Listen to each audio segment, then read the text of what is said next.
Oh, what is up, Church by the Glades? And people watching right now via the Pando Nosotros app in tenemos prisons. We have gente que nos está viendo desde las prisiones all over the country. alrededor de todo el país. Gracias por estar conectados con nosotros. Nosotros vamos a estar hoy día a estudiar el Daniel capítulo 2. Y si ustedes están en el sur de la Florida y están viendo en línea, solamente quiero decirles que vuelvan a la iglesia, vuelvan a la iglesia. Andate a lo que es el Lake Worth o aquí en la localidad de Sogras. Esta parte del salón están usando su mascarilla. No puedo ver su cara sonriendo, pero acá estamos viendo a la gente que no tiene mascarilla. Lo que quiera que funcione para ti está bien. Tú puedes estar aquí en la mitad. Yo sé que ustedes están sentados en sillas que nunca he visto antes. Heather, yo nunca te he visto, por ejemplo, en este lado. Siempre te sientas en este lado. Así que la gente se ha cambiado de lugar.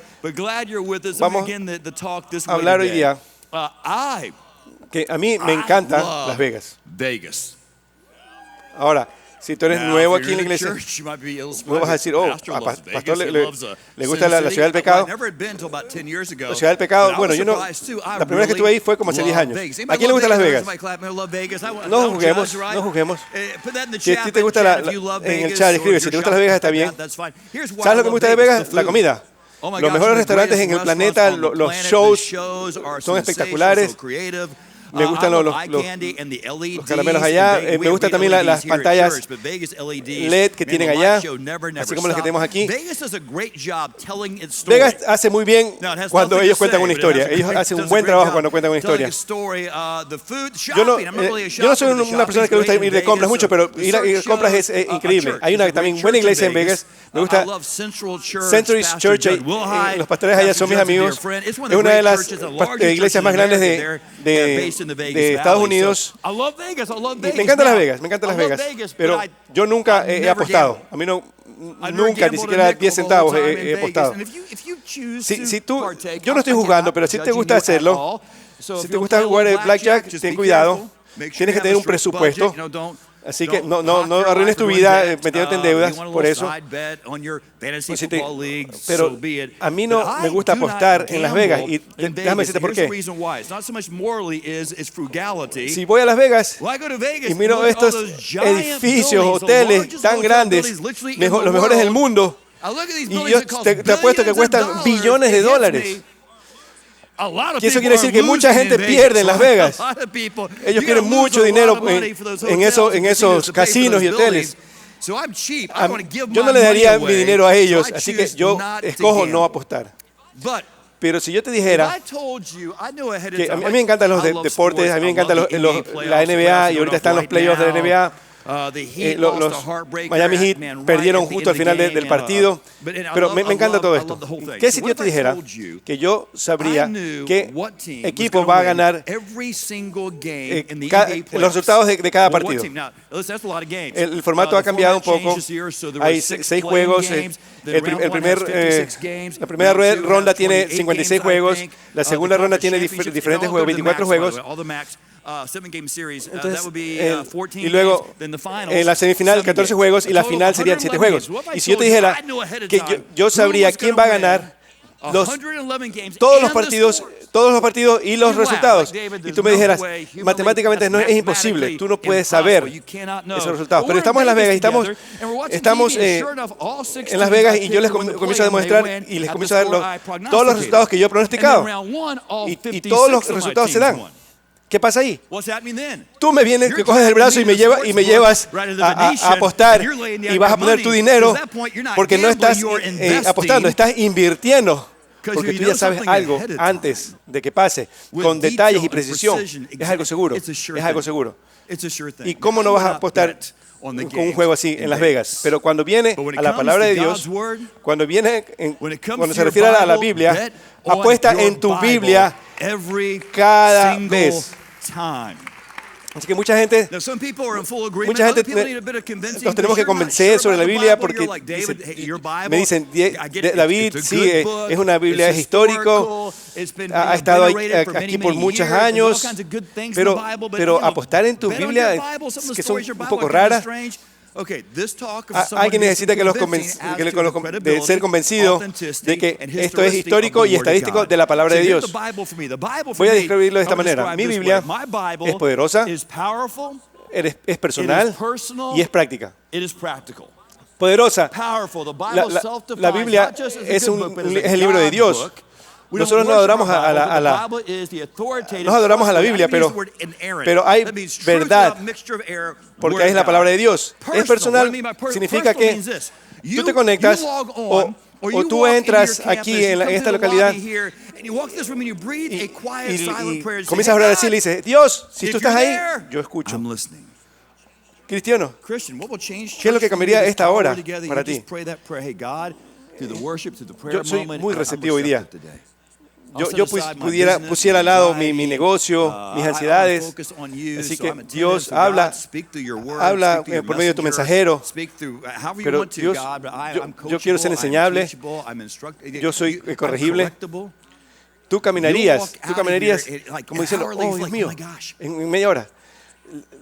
Church by the Glades hacked my email. Church by the Glades han estado espiándome. Se han metido en mis emails. Otros tal vez dicen, yo no sé si Dios, si estás ahí en realidad.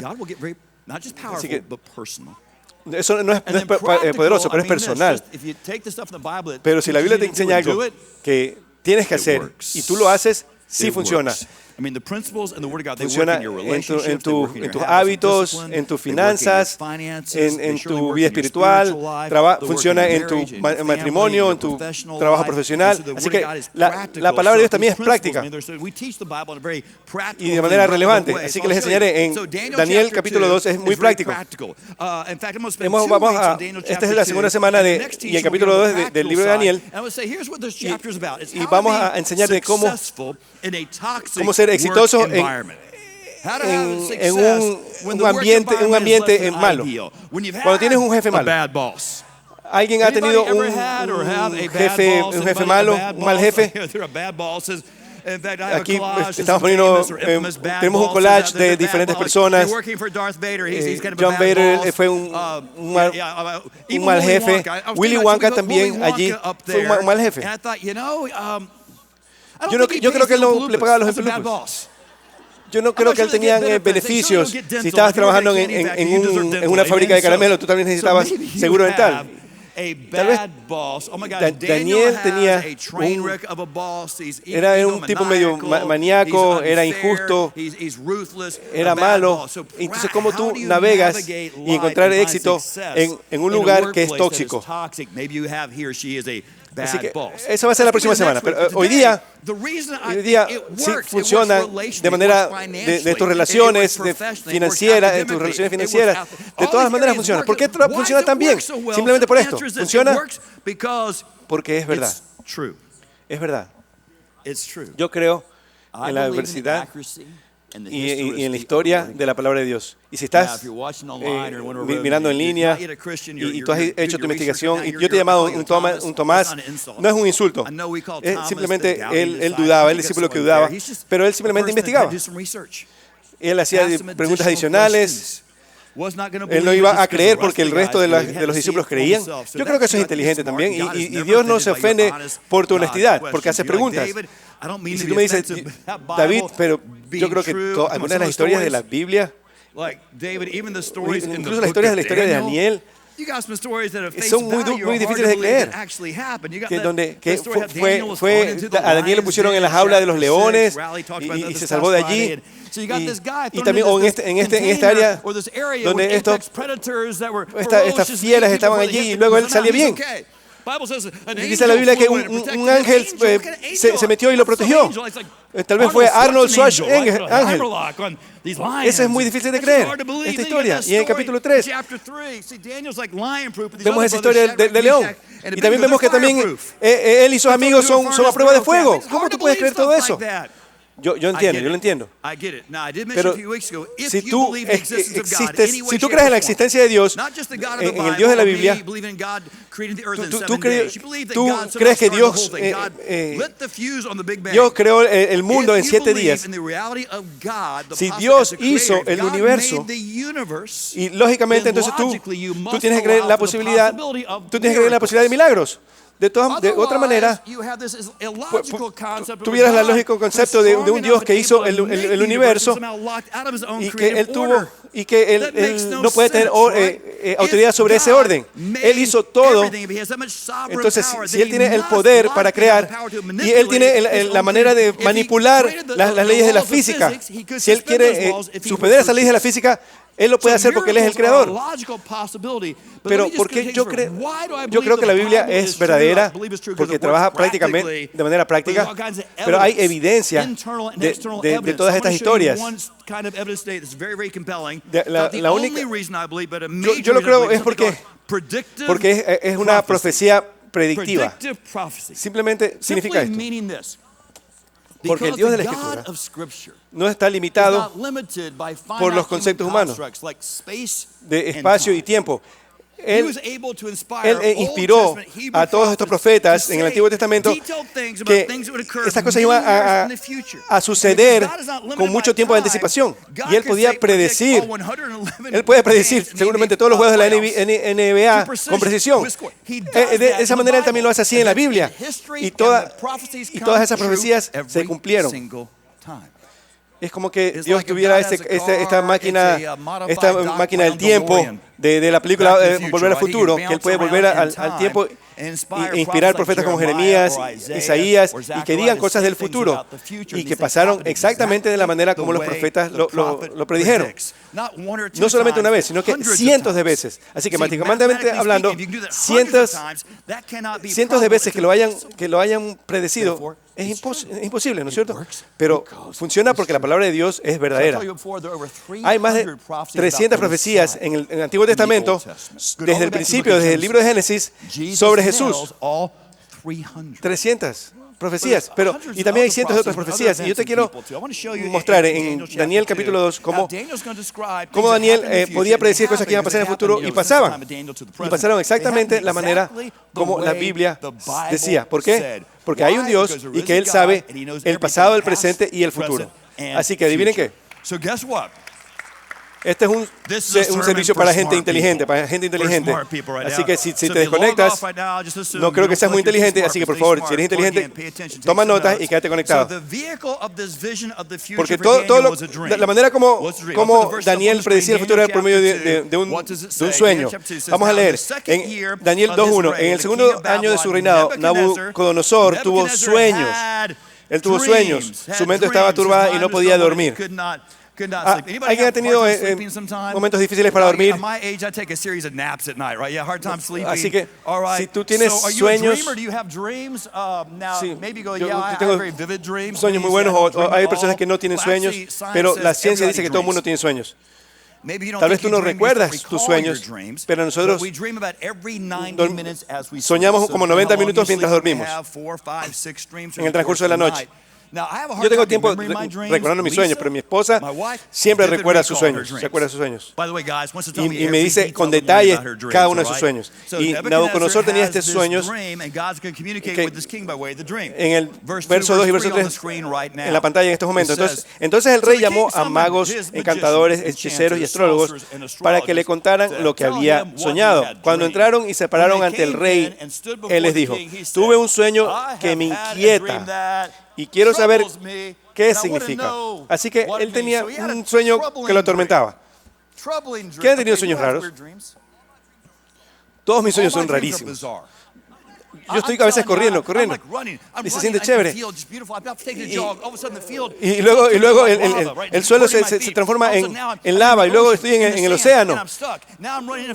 Y luego mis pies se quedan pegados en el piso.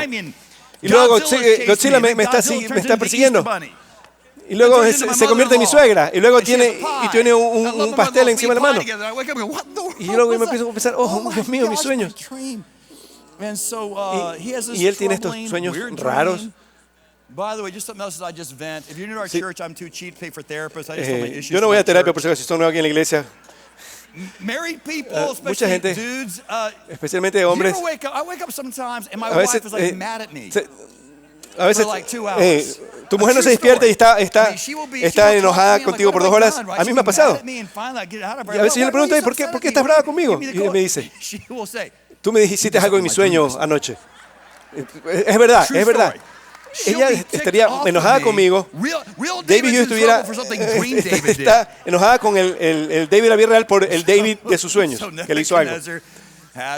En el versículo 4 está en la pantalla en estos momentos y dice, entonces los astrólogos respondieron al rey en arameo. Es un detalle muy chévere en la Biblia. Rey, para siempre vive, cuenta el sueño a tus siervos y los interpretaremos. Y el rey respondió a los astrólogos, esto es lo que he decidido firmemente. Si no me dicen cuál era mi sueño y no lo interpretan, haré que los corten en pedazos y que sus casas se conviertan en montones de escombros. Oh, tu jefe es malo. Tu jefe es malo. Yo te voy a matar. Estos reyes babilónicos, ellos te botaban del trabajo con fuego. Así que la historia nos dice que Nabucodonosor era malo, pero él no era tonto. Él tenía este equipo de pronosticadores de los sueños y que tiene la habilidad de interpretar los sueños y hablar del futuro. Pero descubre a este joven, que los pronósticos eran vagos, eran malos. Tal vez estudiaban cómo movía su cuerpo, sabían cómo la manera de que él pensaba. Era ambiguo, pero sus predicciones no eran claras. Él ya estaba cansado de eso seguramente. Yo no creo que ustedes, tal vez él pensaba, yo no creo que ustedes puedan interpretar mis sueños. Antes de yo decirles mis sueños, dime cuál era mi sueño. Y yo voy a creer que es verdad. En el versículo 10 ellos confiesan que no. Los astrólogos respondieron al rey, no hay hombre en la tierra que pueda hacer lo que el rey pide. Nadie puede hacer eso. Rey, nosotros no podemos predecir el futuro.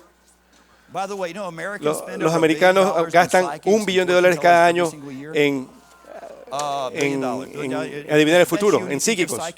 No quiero ser rudo con esa profesión, pero 125 millones de personas creen en la astrología, en el futuro, en las estrellas.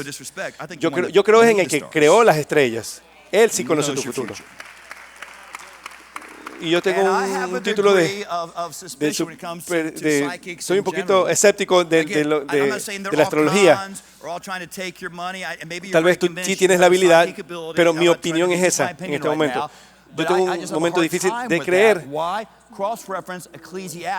En Eclesiastés, cuando Salomón escribió Eclesiastés, donde dice que ningún hombre sabe el futuro. Dios sabe el futuro, la gente no sabe el futuro. Entonces estos otros le dicen al rey, no podemos decirte el futuro. No queremos tomar tu dinero. ¿Se acuerdan los Psychic Friends en donde tú llamabas y tenías que pagar un dinero para que tengan el futuro? A ver, y te contestaban el teléfono y decían, a ver, ¿cuál es tu nombre? Entonces yo les quería decir, si tú eres un psíquico, sabrías mi nombre. Dame tu tarjeta de crédito. Bueno, si tú eres un psíquico, tú adivinarías mi tarjeta.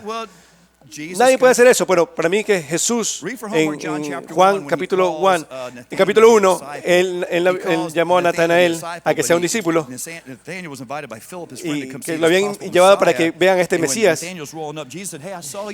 Y Jesús le dice, yo te vi a ti, Natanael, cuando tú estabas debajo del árbol. Y Natanael estaba que, oye, ¿cómo sabías eso? Bueno, él era Jesús. Y Jesús sabía que... Sí, así que Daniel es el héroe de la historia y él tiene la habilidad para sueños y visiones. Y él tenía que venir con esta interpretación y él va y estaba con sus amigos. Tú necesitas buenos amigos, por cierto. Dios sabe todo y ellos oraban por la salud de uno de sus amigos y Dios es el rey de las interpretaciones. Déjame enseñarles el sueño. Es una profecía y a veces las profecías son obvias, son muy claras. Otras veces son simbólicas. Esta era simbólica, así que quédense conmigo. Así que aquí está el sueño. En el versículo 31, miraste, oh rey, y ante ti había una gran estatua, una estatua enorme, deslumbrante, de apariencia asombrosa. La cabeza de la estatua era de oro puro, su pecho y brazos de plata, su vientre y muslos de bronce, sus piernas de hierro, sus pies en parte de hierro y en parte de barro cocido. Mientras miraba, una piedra fue cortada, pero no por manos humanas. Golpeó la estatua en sus pies de hierro y arcilla y los rompió. En el versículo 35, entonces el hierro, el barro, el bronce, la plata y el oro se rompieron al mismo tiempo y se convirtieron en paja en el verano. El viento los arrastró sin dejar rastro, pero la roca que golpeó la estatua se convirtió en una gran montaña y llenó toda la tierra. Y alguien va a decir, David, es por eso que yo no leo la Biblia. ¿Qué es eso? ¿De qué se trata? Yo tuve un sueño sobre esta estatua de diferentes materiales, piedras preciosas, y luego vino otra roca y la hace pedazos. ¿Qué en el mundo? Profecías. A veces, la profecía este es uno de los casos donde tenemos que entender lo simbólico. Una de las razones que yo sé que la Biblia es verdadera, porque a veces es muy clara. Un ejemplo de que cuando es clara, Jesús fue traicionado por un precio. El precio fue 30 pedazos de plata. Y Zacarías en el capítulo 12, él dijo que el Mesías iba a ser vendido por 30 piezas de plata. Está muy claro. Y vamos a decir esto. Nosotros sabemos de dónde vienen los bebés, ¿verdad? Ustedes saben de dónde los bebés vienen, ¿verdad? Jesús. Si usted es una persona como Tomás, Jesús nació de una virgen. Y tú vas a decir, vamos, David. Sin sexo no se produce la reproducción. ¿Cómo yo puedo creer estas cosas en la Biblia? El profeta Isaías lo dijo cientos de años antes de Jesús. En el capítulo 7, versículo 14 lo dijo claramente. Cuando el Mesías venga, va a nacer de una virgen. Una virgen. Está muy claro allí. No hay algo simbólico ahí. Hay muchos ejemplos así. Se vuelve claro cuando nosotros tenemos que ver la historia. ¿Qué es lo que está describiendo aquí? La estatua hecha de oro y de plata y de barro y de hierro. Y luego, esos son elementos que describen la levantada y caída de reinos, las entradas y salidas de imperios, una secuencia de superpoderes que se van a ver después. Me gusta la historia, yo era raro, me gusta ver el canal de historia, pero él se lo explica aquí. Babilonia era esta estatua. Tú eres la cabeza de esta estatua. Y Nabucodonosor tenía mucho poder, significando esto. No como los romanos. Lo que él decía se hacía. Él tenía mucho poder. El rey la plata quiere decir Persia. Persia era un imperio. ¿Se acuerdan la película de los 300? Bueno, ahí más o menos cuenta la historia de los griegos. El bronce representa a los griegos, que tenían un reino muy grande también. Llegaban hasta el borde de la India. El bronce. ¿Qué tiene que ver todo esto? Porque duró solamente un poco tiempo. Alejandro el Grande. Él murió. Él era un rey un rey griego. ¿Qué pasó? Solamente duró muy poco tiempo. Y estos generales dividieron el reino. Y lo que viene después es el hierro. El hierro es Roma. Pero si tú querías tener un arma, necesitabas hierro. Y los romanos eran muy buenos con esto. Ellos cubrían el norte de África, parte del este, parte del oeste, y duró también por mucho tiempo. Y luego fue reemplazado por otro reino. Cuando cayó en las épocas oscuras, hubo una decadencia moral, corrupción política, y entonces se dividió en el reino este y en el reino oeste. Y la parte este era la parte de Turquía y la parte oeste de Roma. ¿Y cuál es la roca? La roca. En la roca, Mateo capítulo 16, Jesús le pregunta a los discípulos, ¿qué es lo que dicen de la gente de mí? Y los discípulos decían, tú eres un profeta, que eres un sacerdote, pero nosotros creemos que tú eres el Mesías, el Hijo del Dios viviente. Y Jesús le dijo, sí, tienes razón. Y en esta declaración, y sobre esta roca, yo voy a edificar mi iglesia. La roca es Jesús, la roca es el Evangelio, la roca es la iglesia de Jesucristo. Y va a romper todo esto de manera violenta. Los romanos duraron por siglos, los griegos por décadas, pero el reino de Dios, el reino de Jesucristo ha durado por más de 2000 años. Este reino va a durar por siempre. Estas cosas van a pasar en el futuro. Dios es tan inteligente. Él sabe sobre tu pasado, tu presente y tu mañana. ¿Me pueden dar 2 minutos? 2 minutos, por favor. Yo estoy predicando bien. Denme 2 minutos.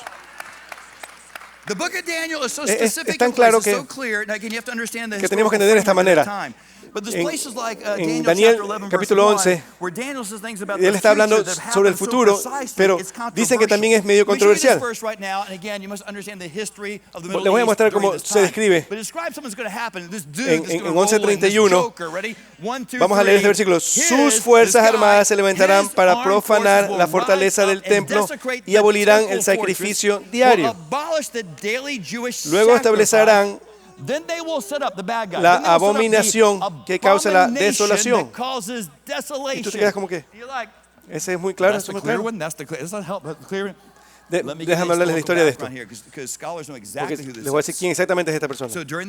Después de los Persias, cuando Alejandro muere y se subdivide su reino, y se divide en el reino,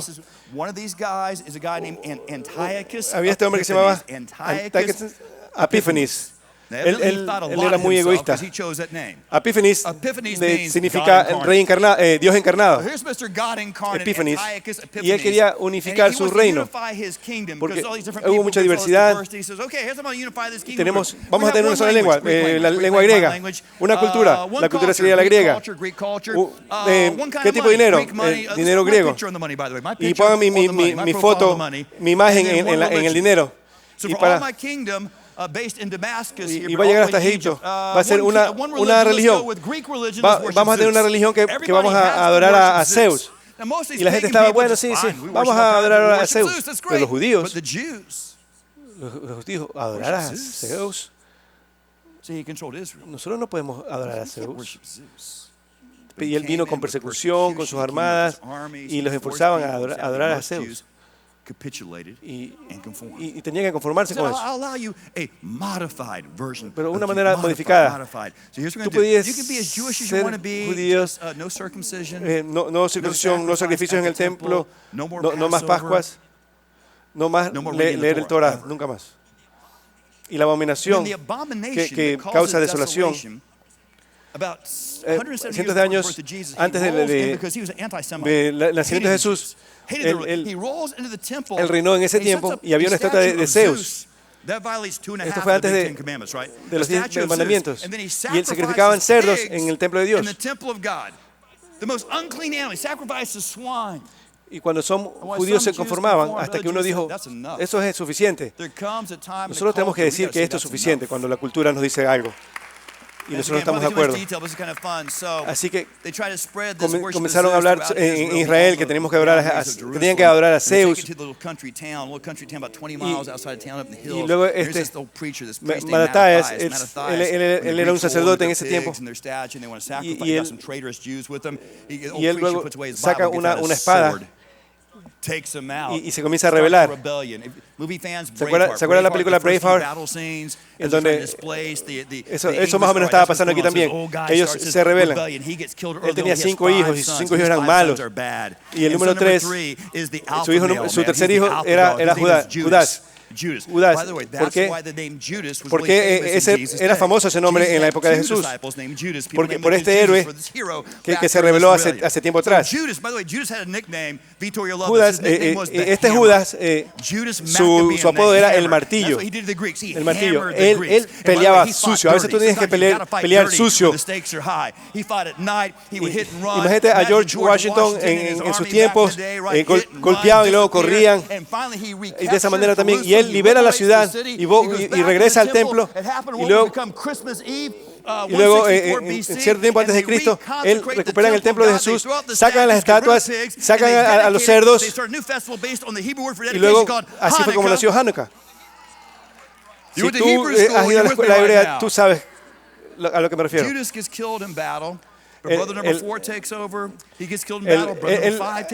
Al hijo número 3 lo matan en batalla, viene el número 4, lo matan en batalla, el número 5 también.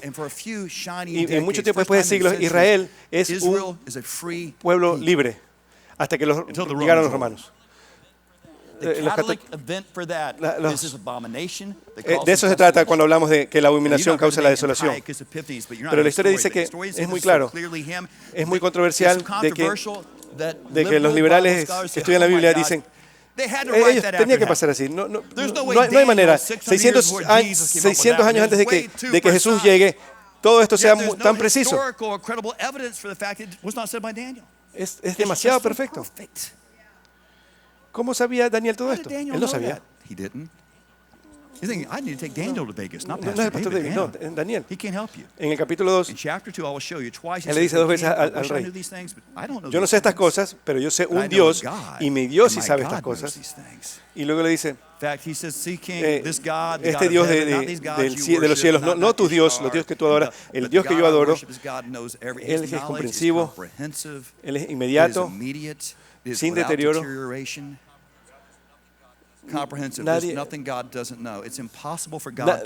Dios nunca tiene que hacer una investigación, Él no tiene que aprender, o Él nunca busca Google para aprender algo. Él es inmediato. Él es inmediato, ahora. Sin deterioración, quiere decir que Él nunca se olvida. Él nunca se olvida de nada. ¿No es loco eso? Yo siempre me olvido de las cosas. Acuérdate cuando tú estabas en el colegio, tu materia favorita es geometría o geografía. Y te olvidaste de ese examen que caíste.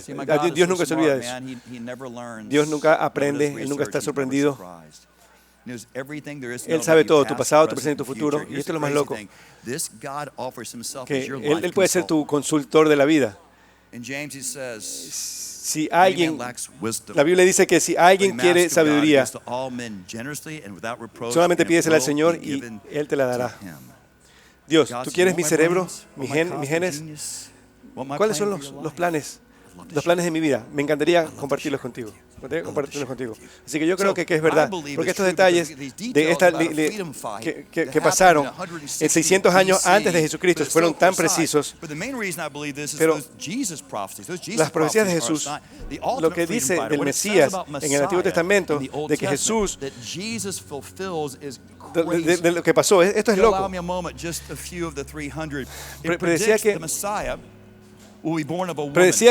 Predijeron que 300 años antes de que Jesús, el Mesías, iba a nacer de una virgen, en Isaías, y que iba a nacer en Belén, en el Antiguo Testamento. Es remarcable porque ahora en el mundo hay muchas ciudades ellos escogieron habían miles de pueblos en ese tiempo y ellos escogieron a una. Dijeron una. El Rey de Reyes iba a nacer en este pueblo chiquitito de Belén. Iba a descender de Abraham, de Jacob, iba a ser israelí. Todo eso es verdad. Iba a salir de la tribu de Judá, el descendiente del rey David, y él es remarcable. Su nacimiento iba a nacer después, iba a preceder después de Juan el Bautista. Iba a nacer en Belén.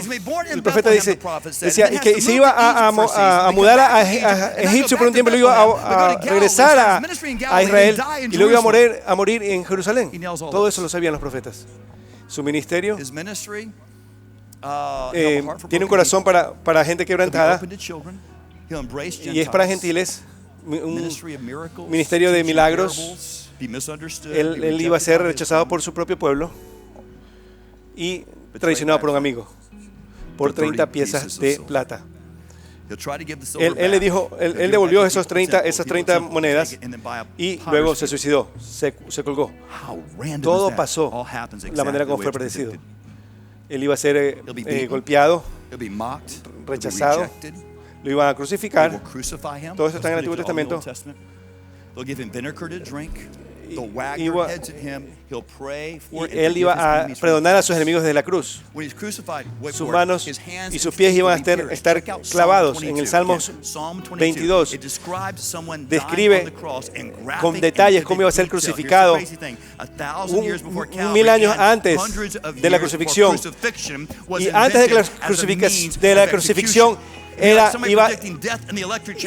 antes de que sea creada la crucifixión, y decía que iba a morir y iba a ser enterrado en una tumba, y el profeta dice que iba a estar ahí muerto por 3 días y en el tercer día iba a resucitar y nadie lo iba a poder vencer, y él venció la muerte y que iba a venir con poder y que algún día iba a regresar y es que iba a pagar por nuestros pecados. Funcionó porque es verdad.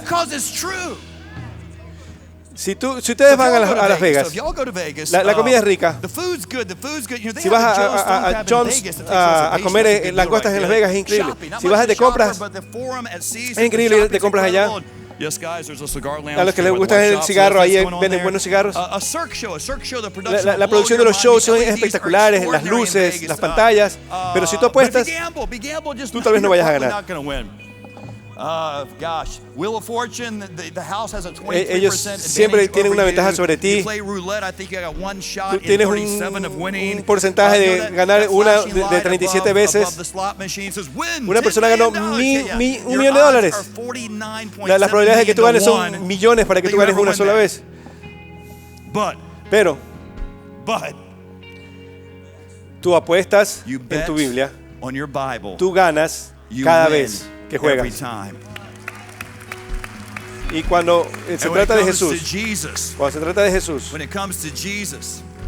apuesta tu vida en Jesús. Apuesta tu vida en Jesús. Tú puedes testear salvación al número en la pantalla y también te puedes acercar aquí al altar después del servicio, que te vamos a ayudar a navegar. Ahí van a haber personas que te van a navegar en este camino del cristiano. Gracias, Señor, porque nosotros, que no es algo falso, es algo real, toda tu historia. En el nombre de Jesús, nosotros te damos la gloria y la honra.